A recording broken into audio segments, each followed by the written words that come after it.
Nah, tadi kita sudah bicara tentang bagaimana berangkatnya Mas Brengos. Nah, hari ini juga kita menjadi influencer buat anak-anak muda yang ada di Penajam Pasir Utara. Nah, sambil kita melihat kutipan seorang Soekarno bahwa dia perlu 10 pemuda untuk mengguncangkan dunia. Nah, hari ini bahwa peran anak muda dari beberapa kisah tentang anak muda dalam buku sejarahnya, yaitu bagaimana Sumpah Pemuda, kemudian bagaimana 1966, 1998, itu adalah ide atau gerakan dari anak muda. Nah, hari ini dari ruangan kecil ini yang berukuran 5x5, Mas Brengos juga akan menginfluencer buat kalian anak muda yang ada di Penajam Pasir Utara untuk menjadi kawan atau sahabat Brengos. Begini, pertanyaannya adalah, perlu nggak sih anak muda itu untuk mengupgrade? Nah, pandangan dari Mas Bondan seperti apa? Ya, jadi kita ini apa ya? Perlu nggak sih anak muda kreatif ya kan di Penajam?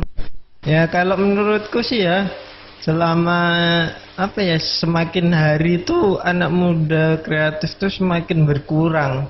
Entah karena udah kerja kah, entah karena kuliah kah, keluar dari Penajam. Wait. Kok bisa berpandangan begitu, Bang Bondan? Kreativitas anak muda itu semakin berkurang. Coba.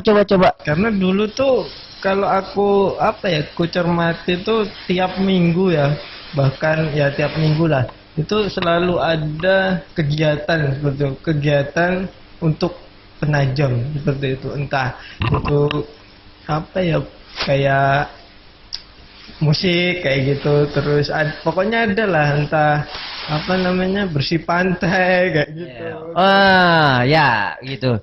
Nah, jadi dari tahun sebenarnya gerakan-gerakan yang diceritakan oleh Bang Bondan ini sejak 2016 udah mulai ada gerakan-gerakan anak muda di Penajam. Nah, hari ini mungkin karena kondisi pandemi yang kadang-kadang juga membatasi kita dalam ruang gerak, dan kita juga harus berjarak ya, sesuai dengan protokol. Bukan artinya hubungan kita yang berjarak, walaupun hubungan kita berjarak, hati kita tetap menyatu. Luar biasa. Terlalu filosofi ya. Ya, seperti itu. Nah, artinya buat anak muda yang apa ya, yang hari ini juga sebagai trainer dan entrepreneur. Trainer itu adalah pengusaha, entrepreneur pengusaha yang karyakan anak buahnya yang sudah menjamur. Nah, harapannya adalah bahwa Penajam Pasir Utara juga menyediakan sumber daya manusia yang kemudian juga mengisi ruang-ruang itu ya, dengan kegiatan musik, seni rupa, videografer dan sebagainya. Dan hari ini buat kalian juga nanti kita akan memberi info untuk komunitas-komunitas Penajam Pasir Utara yang bergerak di bidang sosial. Seperti ada Gembel Gemar Belajar yang walaupun hampir 1 tahun sedang vakum, tapi eksistensinya tetap loh. Eksistensinya Gembel Gemar Belajar PPU tetap. Nah, itu tetap ada. Nah, buat Penajam Pasir Utara, buat kalian yang masih merasa punya jiwa muda dengan semangat yang luar biasa, tetap bergerak. Jangan pernah menjadi kaum rebahan yang hanya sebatas berangan-angan dan hanya untuk bermimpi. Begitu. Gini Pak, jadi kita ini apa ya, sebetulnya memancing sih. Iya. Jadi selama pandemi ini kan nggak ada kegiatan di luar tuh ya. Iya. Sesuai apa prosedur ya kan. Iya. Nah, dengan kita bikin video kan bisa gitu kan. Dengan kita pakai Zoom misal, Ya. kan bisa juga kayak Ya. gitu kan. Nah, terus dari situ kita apa ya, kita mendapatkan sebuah karya. Luar biasa itu.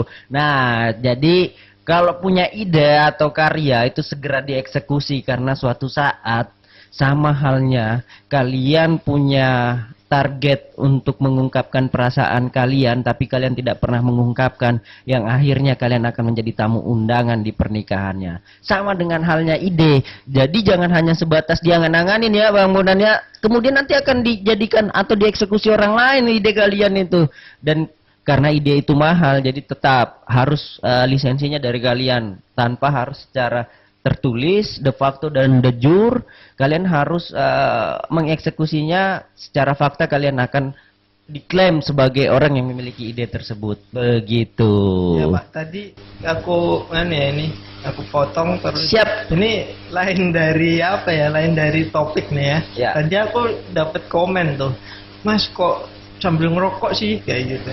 Ya sebetulnya apa ya, konten ini tuh ya kita santai, seperti kita ngobrol dengan Pak Adi, misal keseharian kita ketemu, kita ngobrol ya kita videoin seperti itu. Jadi apa ya, lebih bisa, biar bisa dipublikasikan lah. Iya gitu. Dan kalian juga perlu ingat bahwa komentar ini juga sudah sampai ke teman-teman jurnalis mengatakan bahwa kok sambil rokokan sih. Artinya memang targetnya adalah 18 plus 18 tahun ke atas. Nah, tapi kami juga akan menyesuaikan tema. Ketika itu temanya anak-anak, kami tidak akan, karena ini di luar daripada. Tapi kalau memang itu kebutuhan untuk di blur, kita akan blur ya.